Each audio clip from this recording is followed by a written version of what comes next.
Welcome to this postgame media edition of Talking Hoosier Baseball. Today is Thursday, May 17th, 2023. In a total team effort last night, the Indiana University baseball team took and methodically held on to a lead all game long to defeat Evansville 6-2 and improve to an astonishing 26-4 at home on the year. Ethan Phillips got the win with 4 innings of work, allowing only 1 run to score. Luke Hayden earned the save with 4 innings of work on the back end, also giving up just 1 run. Tyler Cerny paced the Hoosier bats with 3 hits, while Brock Tibbitts and Bobby Whalen each added a pair of hits. After the game, the media spoke to head coach Jeff Mercer, Whalen and Hayden. 26 wins at home this year. I think it's the most in Bart Kaufman Field history. What is this team, especially being able to play at home, what has it meant to you guys? Well, it's a big deal to be able to be that successful in front of your home crowd, and it was a little bit of a change of course a little bit to play that many home games, and you always run a risk. You run a risk when you do that from an RPI standpoint, like just understanding that going into it. But we also needed to be in a position where we needed to, in all frankness, we needed to learn to win again, and we need to learn to win every day. Last year we kind of cleared the deck. We talked about it. We cleared the deck and kind of started over, right? All those young guys, and I felt like it was really important that this year that we learned how to win again every day and how to expect to win every day. And doing that is easier when you're at home. And so you roll the dice a little bit, but when you're playing at home, you have more time to practice and more time to spend with the kids. It's easier from a lifestyle standpoint. You go to bed on time, you wake up at a decent time, the food, all that kind of stuff is a lot easier. And then you get a chance to play in front of your home crowd, which helps you, right? You have a lot of confidence and you feel good. Your family's there, and so there's a lot of things that go into it that allow you to feel confident in playing well at home. And then your home field, our field plays quickly. Our field plays fast, right? And you know the wind, and you know the field, the surface. And we're a pretty athletic team. We're on our way to being athletic. And we've gotten way better defensively this year. This has been the best defensive team in my time at Indiana. So you felt like we were going to be athletic enough to really defend and to be able to run, right? We can go first to third and second to home. And so if you're playing at home on a fast track, that it gives us an advantage to be able to do that. And it's kind of played out a little bit that way. But it was definitely intentional, but I was certainly – you're nervous about everything as a coach, but I was definitely a little bit nervous about having such a home-heavy schedule. But we're really fortunate and really blessed that it's all worked out, because we've won a lot of really close games here that could have gone either way, and we've been able to find a way to win them, and it's helped, right? That not every plan comes together, but this one time did. So I'm sure my next 2 or 3 won't, right? The odds kind of even out, but it did this time. In the last couple weeks, you've had several big bounce back performances from bullpen from your bullpen. Yeah. So what does that mean for your team going into this last week where you're going to go into tournament play? It's huge. And again, credit to the coaches for continuing to work with those guys, and credit to the kids for persevering and hanging in there. Luke's had a couple of really good outings and a couple of really tough ones, and he and Coach Glant have changed his arsenal. 3 or 4 times, right? From the 4-seam and a slider curveball, tried a changeup, went to a sinker. And now it's sinker, cutter, slider, right? And just keep working to find an arsenal that works for you, and it really worked today. And so it's just, when we talk about it, but we do all those Tuesday, Wednesday scrimmage innings or whatever our off day is, and just keep working. And I feel there's 2 or 3 more guys. Cooper Hellman was really good this past midweek, 90-92. He's spinning it really well, kind of back. Evan Whitaker was really good. We wanted to get those guys in, but I'm always Coach Glenn, I always make a plan, and then we always get in the middle of it, and he's like, "What do you want to do?" I was like, "I want to win this game." So if we get a hot hand, Luke was just supposed to go 1, and then he was just so electric. The stuff was so good. The cutter was terrific, and he was throwing strikes, and it was just like, let's go 2. And then you look up, and it's like, well, let's just win the game. And so there's a couple more guys that I think can really help us. Ben Seiler was really good this past weekend. So Ty Bothwell. So you just keep working and keep encouraging them. I think, like I would say, nothing in life is doable without great enthusiasm, and so belief is really important. And then you start to see some guys bounce back, and then I think it makes it easier for other guys to believe they can bounce back, and and it kind of gets contagious, and you have that kind of a mentality like I can do it too. So you just got to keep coaching. You just got to keep coaching and try to play your best baseball late. But I think it's kudos to the kids for continuing to work and keeping their spirits high, and then kudos to Dustin and Denton for remapping and reconfiguring and finding new ways for these guys to be successful. And it's changed our season. It's changed our season. Having Ty Bothwell back in a role like that it won us a game or two this last week. Having Luke out there today won us today's game. So we just have to keep going, and there's going to be more guys. Hellman and Whitaker are going to have to be guys that help us because they're good enough to. Their stuff is good enough to help us, and Luke got hot, and like I was kind of joke with the coaches when a guy's having a superstar performance, just get out of his way. Like, don't try to be too fancy or smart. Just get out of his way and let a guy have a performance. And so Luke did that tonight. You kind of alluded to it. Luke said that he told Glenn that he wanted to go out for one more to finish it. What was your sort of immediate response to hearing that? I knew you always know this with Luke. He wants to be on the field, and that's half the battle. If a guy's not scared and he's ready to compete, that's half the battle, especially for young guys, especially as they're finding their way. When guys can get a little bit gun shy, right, a little bit apprehensive or whatever it is, but a guy that wants it. And so you knew Luke was going to want it, and I still thought his stuff was really good. My question was did I want to make the defensive replacement changes in the outfit or not? That was because we're back to the top of the lineup, and when you take Devin and Hunter out, you're rolling the dice with that. And so I was like 50-50, and then seeing the conviction in Luke's face and then hearing it in his voice, I felt good about it. And I said, okay, let's go ahead and make the change and get out there. Now, once two guys got on, I was anytime you as a coach, you're like, did I make the right choice or wrong choice? And you just want to put the kids in the right position to be successful. But Luke had it. He did a great job. And, him wanting to be out there plays a big role. You can talk to a guy typically and you can see on his face. No one ever says, no, don't send me out. But it's like, I'm okay. It's like, no, you're not, sit down, right? But when a guy's adamant about, I'm fine, I've got it, and he's cooking like that, like, just let him go. And then have two guys hot. What did you see from Ethan and Wes on the mound today, too? They were spectacular. Yeah, Ethan was really good. Ethan worked to both sides of the plate, was able to, flip a good little cutter in there, and the slider. He just a full arsenal. He has to be able to land a full arsenal, and he did that. Managed the run game well. Did a good job with his picks. Did a good job with the slide steps. All those things that you have to do to be able to mitigate big innings.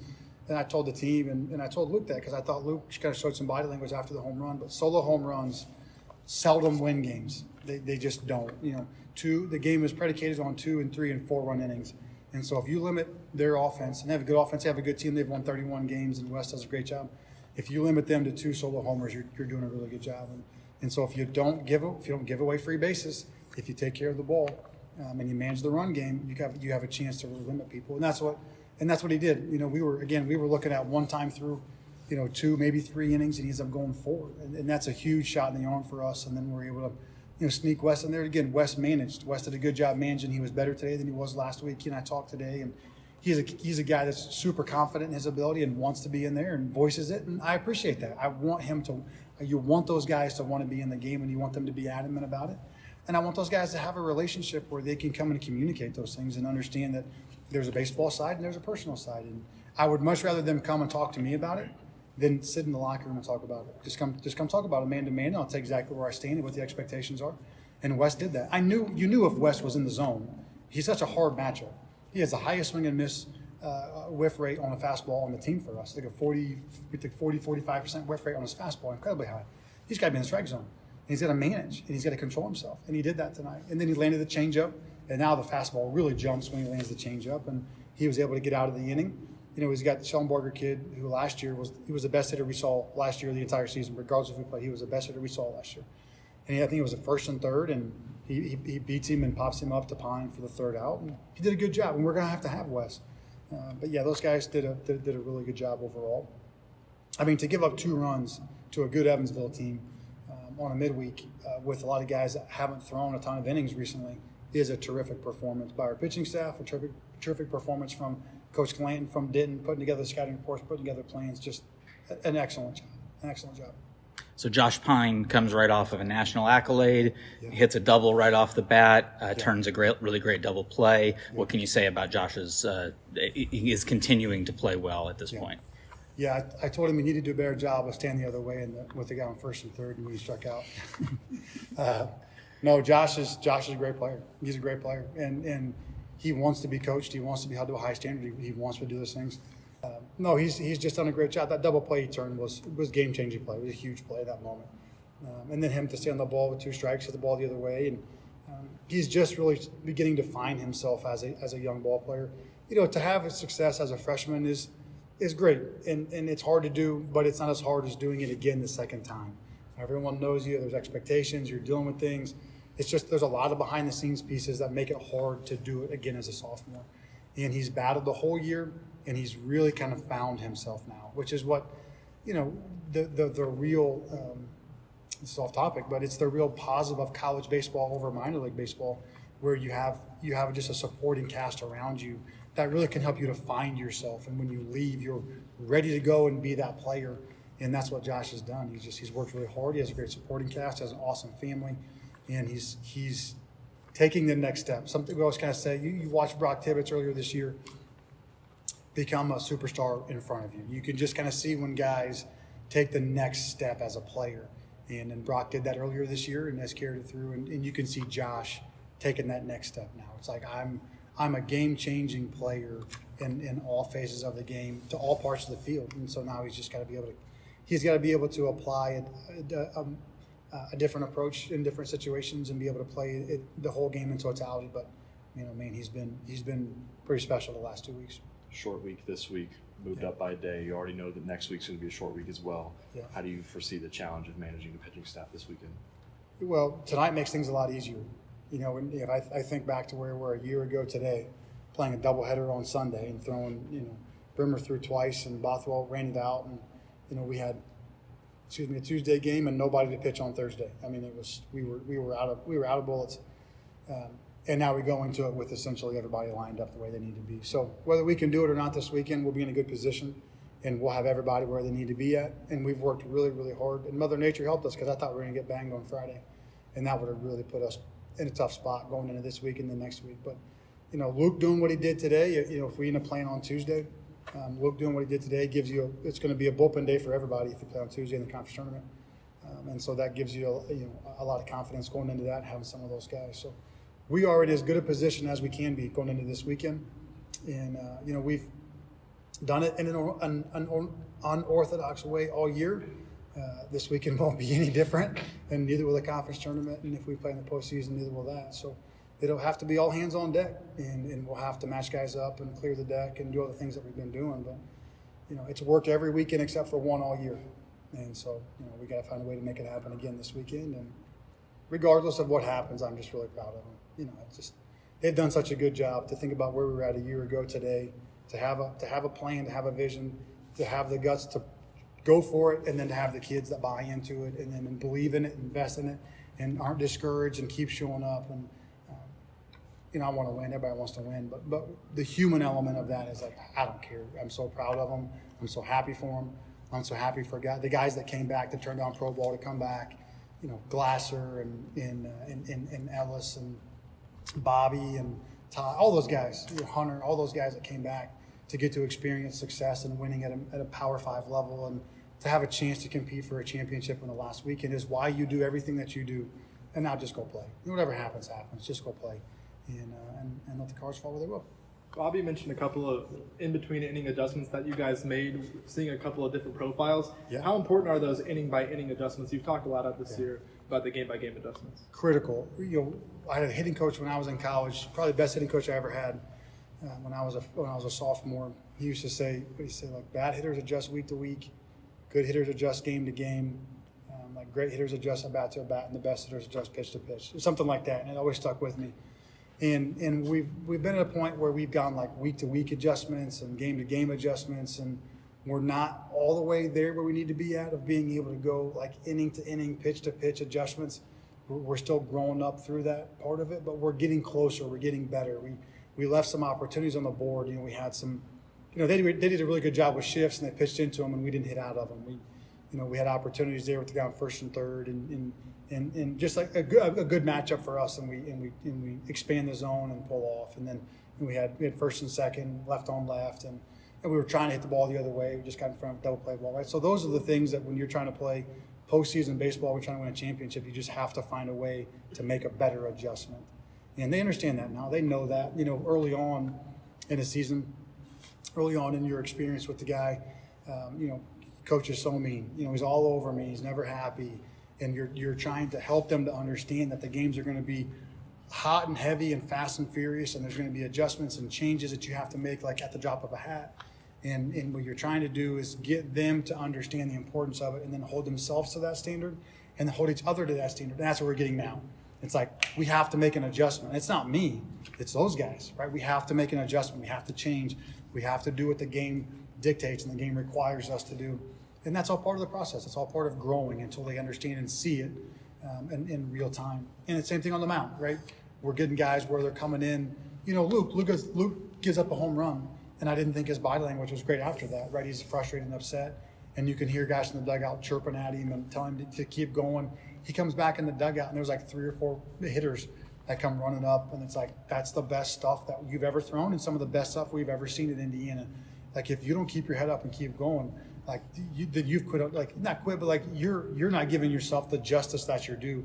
And you could really see Luke, like he picks his head up and his energy is a lot better and his enthusiasm, and you can see his confidence go.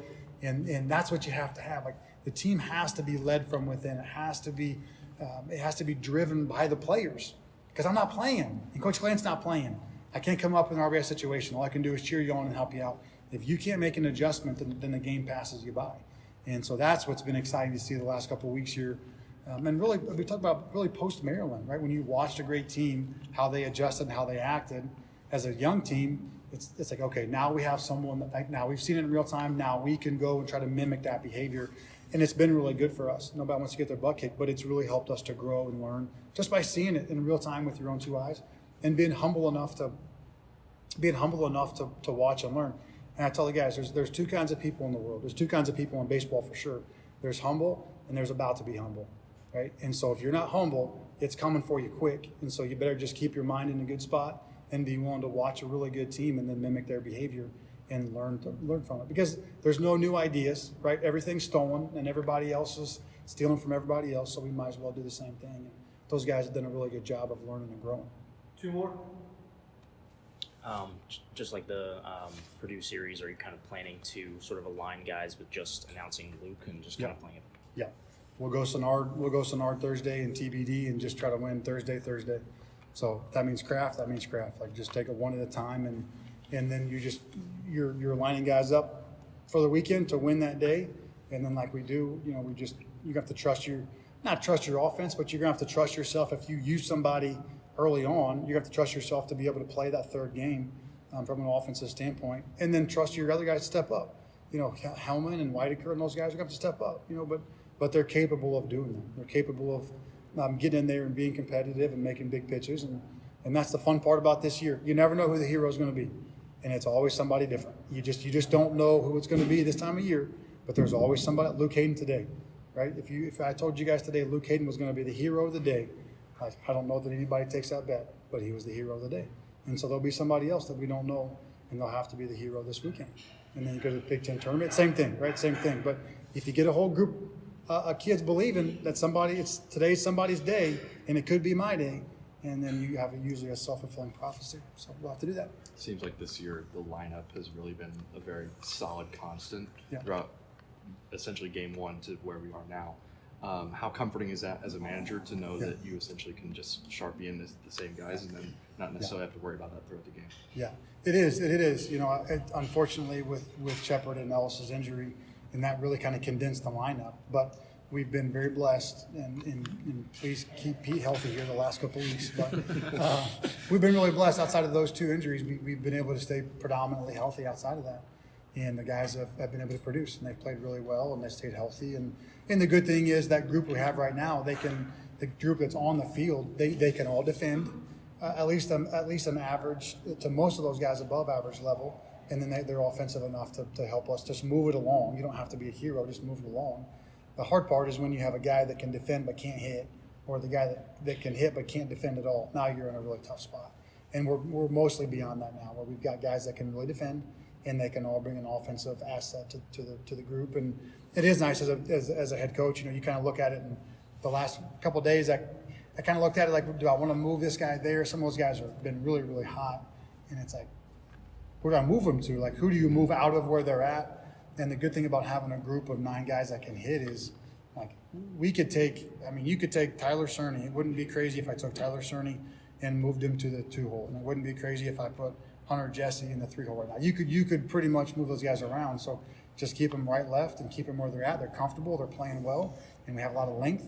And those guys at the bottom, you look at Pine and Hunter, and Cerny's been a good RBI guy. Those guys have been good RBI guys. So keep those guys down there and keep driving in runs. You hit your second home run of the season. You're doing a pretty fast trot around the bases. Kind of what was going through your mind there? I mean, I don't hit many, so I don't really know what to do. I have to focus over the fence, so I just put my head down and run and act like I've done it before. Yes. Do you think you did a good job? Yeah, I did all right. If you could go back and change it, would you make it slower, or would you do it the same way? No, like I said, I like to act like I've been there before, even though I haven't many times, but I like to act like I have. You did track down that ball in the 9th. Obviously, continuing to make some really nice plays out in center field. You just talk about your defense in general. I would say that catch is all credit to Luke. I mean, when that ball goes up and he's throwing the way he's throwing, I'm doing everything possible to get to that ball for him because he's done so much for us. He's worked so hard all season to have that stuff tonight, and then right at the right time, obviously.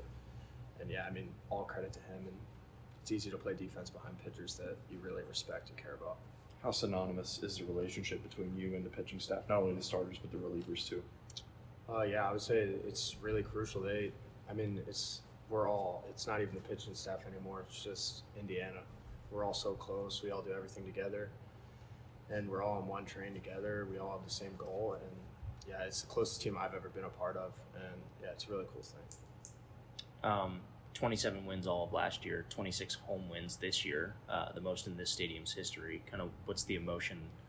What's your emotion when you're with everyone saluting to the fans?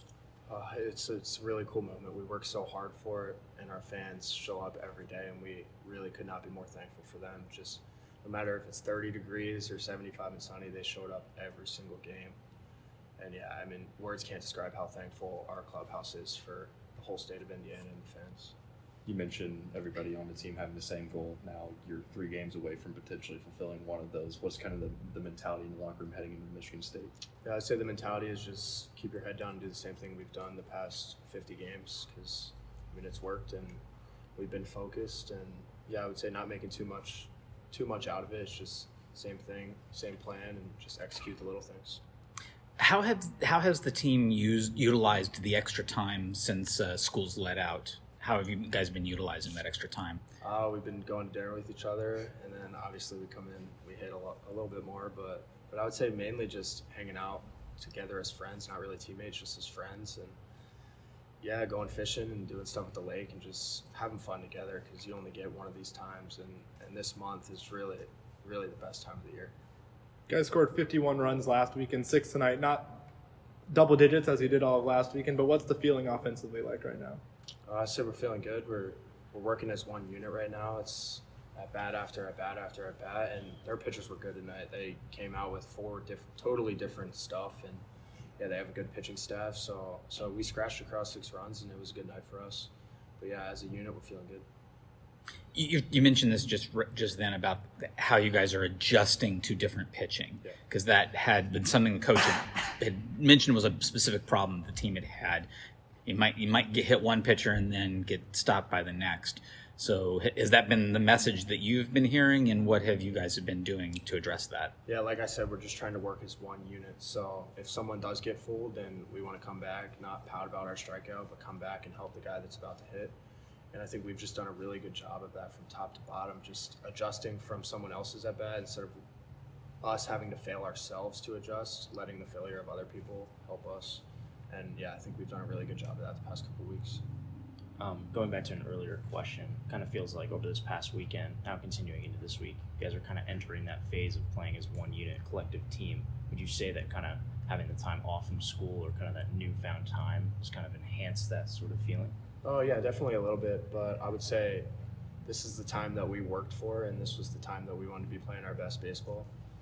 So yeah, a little bit of that, and then a little bit of just sticking to the plan and trusting the coaches and trusting each other, and we're hitting stride, and we're just looking to keep going.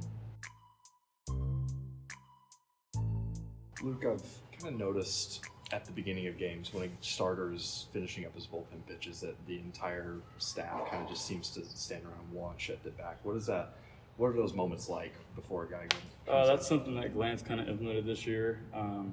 It's kind of like if you have a starter, like he's getting all our guys behind him, and we're letting him know that we're behind him all the way. And then after he's done, we all just kind of do our handshakes and get on with the game. But it's kind of just letting the starter know like we're 100% behind him and we're supporting him. Pretty long outing today for you. What did you think was kind of working from inning to inning?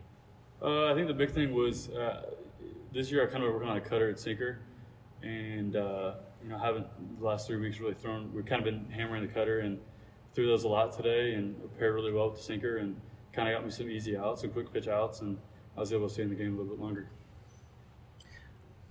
In the ninth, after you got the second out, Glant came out when Roberts was up. What was the message there? We knew Roberts was having a really good day. I think he was 3 for 4 at that time. But we had a base open at first, got on second, and Glant he asked me if I wanted to put a guy on, and I think all 5 of the infield, including me, was like, absolutely not. We're going to go right at him. We got a base to work with, and we don't want to give him the bag. So he ended up did walk in, but it was a good at bat. We just didn't want to give it to him. Was there any discussion in the dugout about you coming back out for the 9th inning? Walking off the 8th, I kind of told Glant, give me one more, and he asked me if I felt good, and I said I do, so he gave it to me. What is being able to have that vote of confidence, not only yourself, but from your coaching staff as well, to be able to trust you to go back out there? What does that do for you? It's huge because, you're not out there second guessing yourself or anything. Like, you got the whole team, the whole coaching staff, and yourself behind you, and it goes a long way. Said this to other players in Mercer as well, but over this past weekend into this week, now kind of feels like there's like a sort of collective unit feeling to this team now. Do you feel that way? Yeah, absolutely. I think this team's super special. I think we have a chance to do something really, really special.